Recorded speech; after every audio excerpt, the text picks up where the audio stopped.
So, let's talk about structure, history,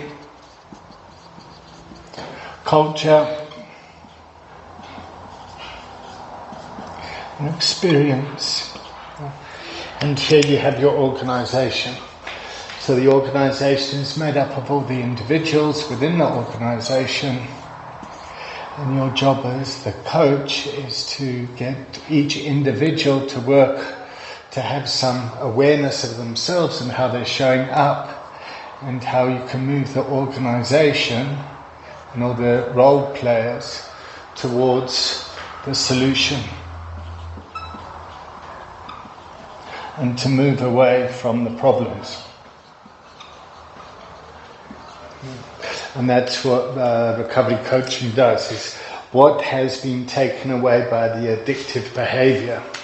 So the organization in a culture of learning has learned how to focus on culture of addiction, which is focusing on the problem, and they don't know how to get to a culture of recovery, which is talking about the solutions. So our job is to get our clients to first of all understand their authentic selves, how they're showing up. So in the present, they can show up in a way and have clear mind sight to the past, and to respond in the present so they can address the future and what's coming down the road. So let's talk about a client in an organization. So here we have an organization, and we have a leader in the organization that has which has been impacted by living in a culture of addiction. They've been in a state of denial. And the first way out of denial, the first emotion out of denial, is anger. So in the treatment facility, when our clients start to get angry, we know they're getting better. But when this anger is showing up within the organization, the emotional intelligence of the organization often doesn't know how to deal with it, and they'll go into a culture of addiction, which is about focusing on the problem and the fantasy that if this one person sorted their stuff out, or if that person left the organization, we'd all live happily ever after. However, this person is just playing a role within the organization and needs to be aware of how their behavior is impacting. So,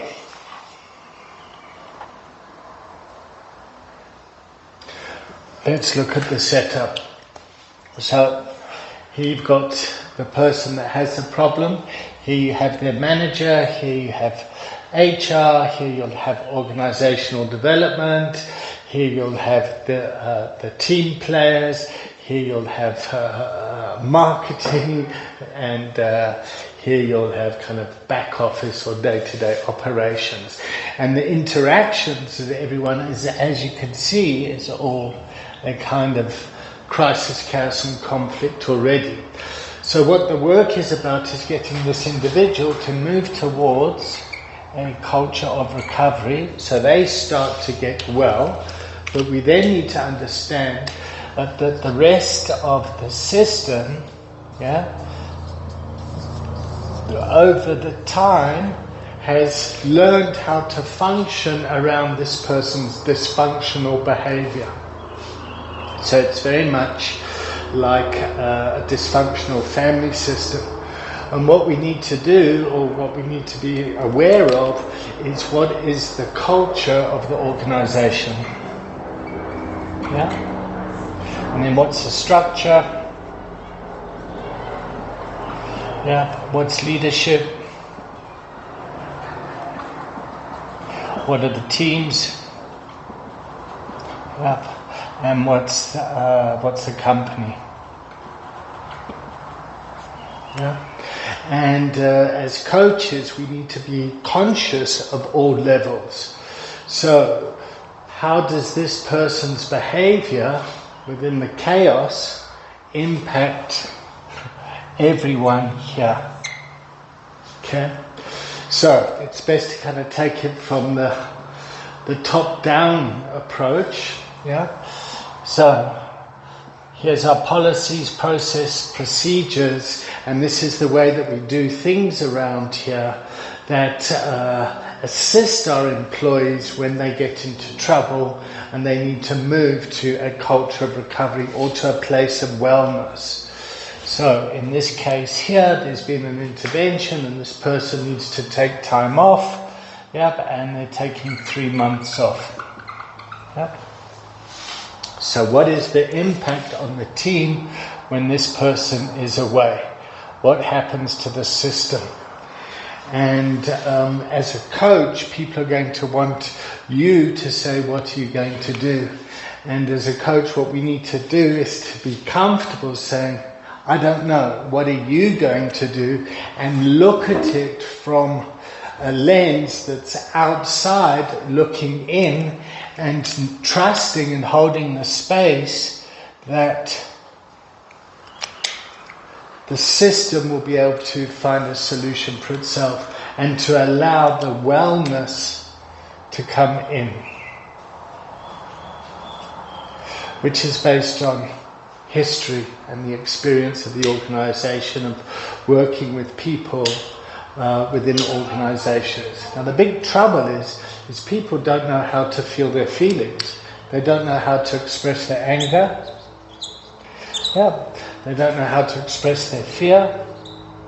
Yeah. They don't know how to express their sadness or disappointment. And they don't know how to express the guilt and shame or to identify it. And because of the emotional unintelligence, because of the lack of the emotional intelligence, the system can really struggle. So you'll have an organization that will have a lot of IQ, a lot of technical abilities, but unless people understand the EQ side of it, themselves and these emotions here, I mean, it sounds so simple. But to be able to kind of understand that stuff and then to get some spiritual intelligence, what are the spiritual principles that need to be developed here? So I've got technical ability, I've been promoted to a role, I'm feeling a lot of fear. How does that fear play out now? Because I'm scared that I'm going to lose my role, which gives me a sense of self and self-esteem. I need to learn to trust the process and to be able to build relationships with my colleagues that are all in the system and all the different roles and structures. And it's complex. It really is complex, and people only come to address this when the system is in crisis and when they put the fire out. And that putting out the fire behavior is we can watch people deteriorate. And not only does it impact the person, but it also puts the organization at huge reputational risk. So the work is hard. It's hard to sit down and to live in this space. That's the nature of it. It's not going to go away. And working with someone when they're in a state of denial, we know that when people get angry, they're starting to move out. But the next phase is them bargaining. Yeah? And when somebody's bargaining, it's like they're not really willing to change the behavior and move to a new place. This bargaining stage takes time, and when it does land, you then get grief. Yep. And this grief process is part of holding the person, allowing them to work on themselves, till we can all get to a place of acceptance. And then to allow the person back. Yep, I hope this video made sense. Thanks.